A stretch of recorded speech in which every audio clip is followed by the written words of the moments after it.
हैं डेमोक्रेसी की, फ्रीडम की, तो पॉलिटिकल फ्रीडम पे ही ज़्यादातर बातचीत होती है कि किस तरह से पॉलिटिकल फ्रीडम हम लोगों ने अभी 75 इयर्स में जो भी गेन किया है 75 इयर्स में, लेकिन कल्चरल डेमोक्रेसी के बारे में हम लोग, सोशल डेमोक्रेसी के बारे में बहुत कम बातचीत होती है कि सोशली हम लोग कितना इनरिच हुए हैं और कल्चरली कितना इनरिच हुए हैं। पॉलिटिकल डेमोक्रेसी में भी हर बार जब हम बात करते हैं अलग अलग सत्ता आने पे, जिसको हम कल्चरल हेजिमनी भी ग्रामसी के टर्म में कहा जा सकता है, कि जिस तरह की सत्ता है, जिस तरह के स्टेट पॉलिसीज है, उस तरह से बातचीत होती है पॉलिटिकल डेमोक्रेसी पे। तो मैं बात करना चाहूँगी कि क्या जिस तरह से हम लोग 75 ईयर्स ऑफ इंडिपेंडेंस जो मना रहे हैं, are we acknowledging role of women, role of marginalized section, जो ये इन लोगों का क्या कंट्रीब्यूशन रहा है? क्योंकि बहुत समय जब हम बात करते हैं तो बस जो सत्ता में हैं वो अब जो उनके हिसाब से बातचीत कर रहे हैं उनके बारे में बात होती है, लेकिन बहुत सारे ऐसे अनसंग हीरोज हैं जिसके बारे में बातचीत अभी होनी शुरू हुई है। तो विमेन और मार्जिनलाइज सेक्शन के इस डेमोक्रेसी में इस 75 ईयर्स में क्या कंट्रीब्यूशन रहा है, इस पे अगर आप बात करें। बहुत अच्छा प्रश्न है, लेकिन सबसे पहले मैं आपने जो स्वतंत्रता की बात की, हम महिलाओं की, दलितों की, आदिवासियों की, और जिसको आप गुमनाम नायक कह रही हैं, अनसंग हीरोज के बारे में बात करें तो वो हम थोड़ा इतिहास लेखन की ओर चले जाएंगे अगर मैं बात करूंगा। लेकिन मुझे लगता है कि हमें ये जानना चाहिए कि भारत में स्वतंत्रता का मतलब क्या है। क्या वो स्वतंत्रता जो संविधान निर्माताओं ने हमें दी थी, या वो स्वतंत्रता जिस पर संविधान के पहले संशोधन के बाद पाबंदी लगाई गई? तो इस देश में हमारे व्यक्तिगत स्वतंत्रता पर पाबंदी लगाने की 4 बड़ी गंभीर कोशिशें हुई। 4 मैं सिर्फ इंसिडेंट बता देता हूं, निर्णय आप सब लोग या आप करें।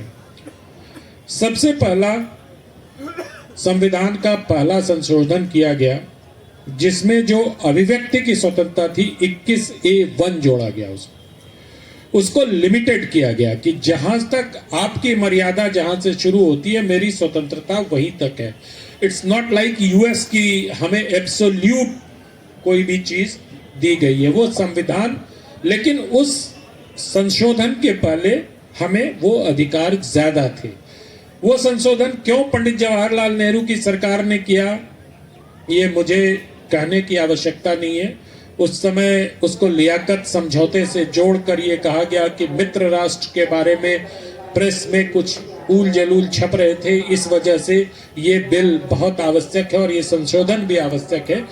लेकिन उसका मूल उद्देश्य था, चेन्नई से निकलने वाली एक पत्रिका में जवाहरलाल नेहरू जी की बहुत आलोचना हो रही थी, तो किसी न किसी तरीके से उसको रोकने के प्रयास में पहला संविधान संशोधन इस देश ने देखा।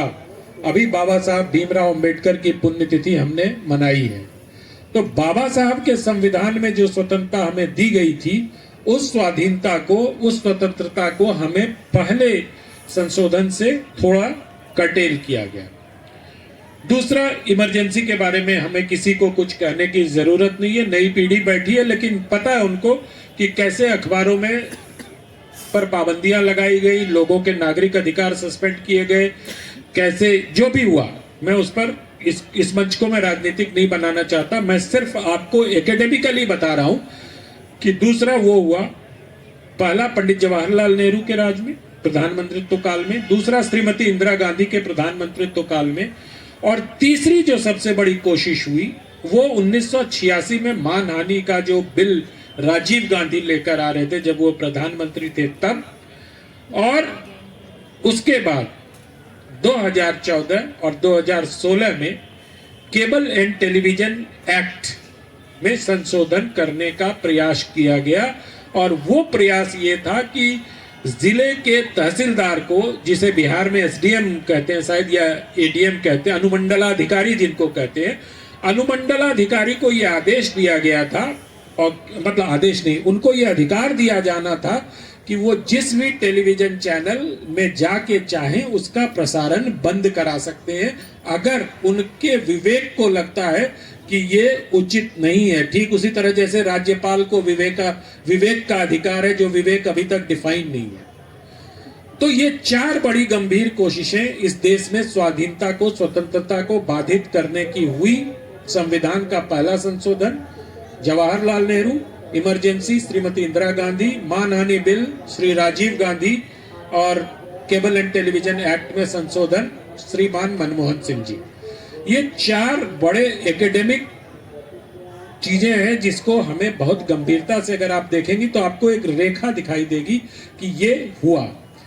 दूसरी बात जो आप महिलाओं की और दलितों की कर रही थी, तो हमारे यहाँ जो इतिहास लेखन हुआ, वो इतिहास लेखन की प्रविधि ऐसी चुनी गई या बनाई गई जिसमें भारत भूमि के सपूतों के बारे में कम, सत्तारूढ़ दल के नायकों के बारे में ज्यादा लिखने का प्रयास किया। मैं भागलपुर विश्वविद्यालय का छात्र हूं। तिलका मांझी की बहुत बड़ी मूर्ति लगी हुई तिलका मांझी चौक पर। हमें बहुत सालों तक यही नहीं पता था कि यह मूर्ति किस उद्देश्य से और क्यों लगाई गई है और इनका योगदान क्या है। सिद्धू कान्हू के बारे में इसी तरह मतलब जाने सैकड़ों नाम है जिनके बारे में, और जो 1857 की क्रांति जिसको हम पहली बार सिपाही म्यूटिनी कहा गया, तो ये इतिहास लेखन की कौन सी प्रविधि थी जिसमें हम खुद को ही नीचा दिखा रहे थे। तो जो विदेश की प्रविधि थी जिसके आधार पर हम इतिहास सीख रहे थे, इतिहास लेखन सीख रहे थे, जो वामपंथ के औजार थे जिसके आधार पर हम अपने देश को विश्लेषित करने का प्रयास कर रहे थे, जो विदेश में रिलीजन था उसको हम धर्म समझने का प्रयास कर रहे थे, जो विदेश में फोक था उसको हम अपने लोक को समझने का प्रयास कर रहे थे, जो विदेश में सेकुलरिज्म था उसको हम पंथ निरपेक्षता समझने का प्रयास कर रहे थे। तो ये सब जो फैलेसीज हुई, इसकी वजह से ऐसा नहीं हो पाया कि जो हमारे सचमुच के नायक थे, जो यहाँ मैं पिछले दिनों हमने दैनिक जागरण में आज़ादी का अमृत महोत्सव मनाया था, तो मैं देखिए ये मेरी भी कमजोरी है कि मैं उनका नाम भूल गया। ये सिवान की एक महिला थी और वो कोर्ट पर झंडा फहराने जा रही थी और उनके पति को गोली लग गई। उन्होंने कहा आप इनको संभालो, मैं झंडा फहरा के आती हूँ। उनका उल्लेख आपको 4 पंक्तियों में मिलता है, और जब वो लौट के आई तो उनके पति की मृत्यु हो चुकी थी। क्या ये पंडित जवाहरलाल नेहरू के संघर्ष से कम बड़ा संघर्ष है? आप ठीक है, मैं मान लेता हूं कि उन्होंने बहुत लंबा संघर्ष किया, लेकिन अगर आप उनको 200 पेज दे रहे हैं तो हमारी जो सिवान की पूर्वज हैं उनको कम से कम 2 पेज तो दीजिए, 3 पेज तो दीजिए। लेकिन हमारे पाठ्य पुस्तकों का लेखन इस तरह से किया गया कि बच्चों को ये नहीं पता चल पाया कि जो आज स्वाधीनता के 75 साल हम मना रहे हैं उसमें किन महिलाओं का और किन आदिवासियों का, जो यहाँ के नेटिव पीपल थे, उनका कितना बड़ा योगदान। सर, अभी 2014 के बाद